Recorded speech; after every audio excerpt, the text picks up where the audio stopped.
Hey guys, apa kabar semuanya? Balik lagi bareng gue Albert Tan. Dan di channel ini kita akan banyak belajar bareng mengenai hal-hal menarik dalam bisnis dan startup. Mulai dari marketing, inventory, finance, purchasing, juga recruitment. Banyak istilah unik di dunia startup.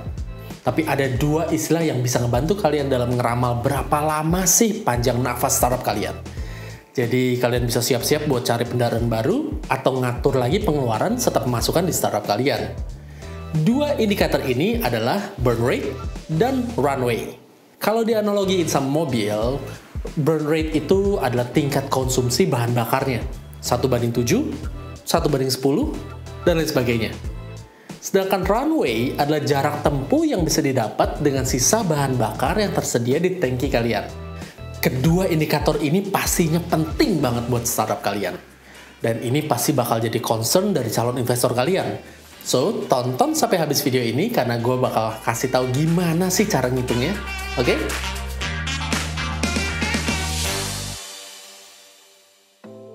Alright, let's start. Yang pertama adalah burn rate. Kayak yang di intro tadi, burn rate itu ibarat kata kayak rasio konsumsi bahan bakar di mobil. 1 liter bensin sekalian bisa buat nempuh berapa kilometer nih? Kalau 1/7 berarti 1 liter buat 7 km. 1/10 berarti 1 liter buat 10 km. Ini konsepnya mirip sama burn rate. Kalau di mobil tadi kita ngukur konsumsi bensin, kalau di burn rate kita ukur konsumsi modal kalian atau cash flow kalian. Burn rate ini sendiri terdiri dari dua, yaitu gross burn rate dan net burn rate. Kita bahas satu persatu ya. Yang pertama adalah gross burn rate. Gross burn rate ini menghitung rata-rata pengeluaran tunai di startup kalian per bulannya. Mulai dari pengeluaran untuk mendapatkan customer, user base, branding, sewa kantor, sampai dengan pengeluaran-pengeluaran kecil kayak administrasi, ATK, dan lain sebagainya. Buat ngitung gross burn rate ini gampang banget. Caranya jumlahin seluruh pengeluaran di startup kalian selama satu periode perhitungan, lalu dibagi jumlah bulan dalam periode tersebut. Gue ulang ya. Cara ngitung gross burn rate adalah total pengeluaran dibagi jumlah bulannya.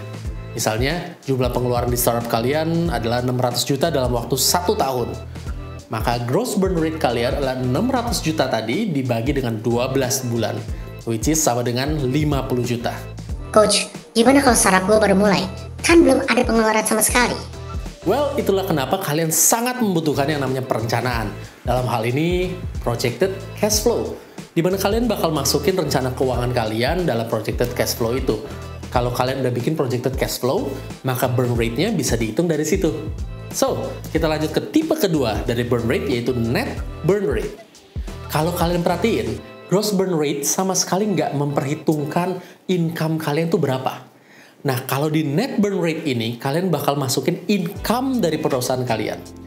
Jadi buat ngitung net burn rate ini, kalian jumlahin lagi pengeluaran atau expense termasuk COGS kalian, dan kalian juga jumlahin seluruh revenue kalian dalam satu periode yang sama.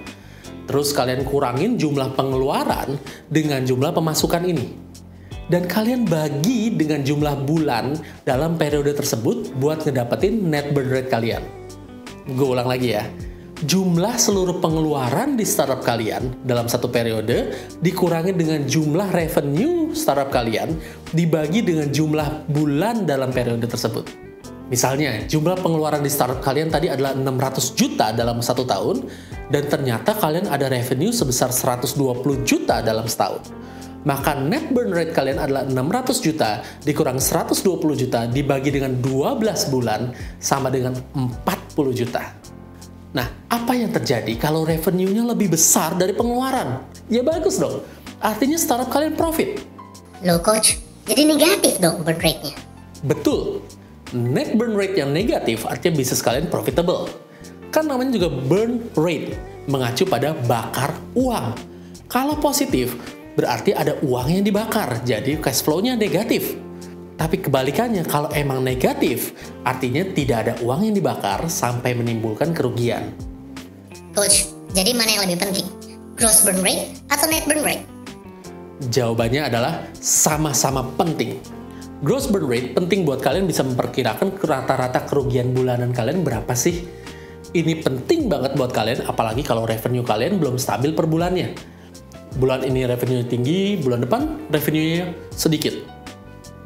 Net burn rate juga penting. Malah ini sering banget ditanyain sama calon investor kalian. Mereka pasti mau tahu berapa banyak sih kalian bakar uang setiap bulannya, bahkan setelah kalian punya pemasukan. Apa kalian punya pemasukan yang cukup buat nutupin pengeluaran kalian? Atau masih belum? Tapi tenang aja, kalaupun belum, nggak apa-apa.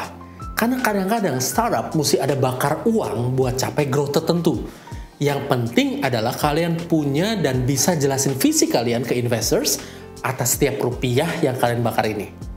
Terus, apa hubungannya burn rate ini sama startup runway? Nah oke, kalau gitu kita sekarang bisa bahas tentang startup runway. Pengertian praktisnya, runway di sini menghitung berapa lama sih startup kalian bakal bertahan dengan cash yang kalian punya dan tingkat burn rate kalian. Cara menghitungnya adalah dengan membagi jumlah kas yang kalian miliki saat ini dengan net burn rate kalian. Hasilnya adalah jumlah bulan yang kalian miliki sampai kalian kehabisan uang. Dengan mengetahui runway kalian bisa punya rencana gimana sih strategi yang kalian mesti ambil, kapan kalian mesti ngelaksanain strategi itu buat pertahanin pertumbuhan startup kalian sebelum semuanya terlambat. Misalnya, perketat pengawasan keuangan kalian, termasuk pengeluaran-pengeluaran yang nggak perlu, ngubah strategi marketing kalian, nambah penjualan kalian, perbesar investasi awal atau cari investasi tambahan. Tapi perlu diingat juga, pencarian investor ini biasanya perlu waktu 6-8 bulan. So yuk kita mulai makin bijak dalam mengelola keuangan startup. Alright, itu aja dulu buat video kali ini. Jika kalian masih ada komentar atau pertanyaan, silahkan tulis di kolom komentar di bawah ini biar kita bisa diskusi bareng. So, thank you for watching and I'll see you on the next video. Bye-bye.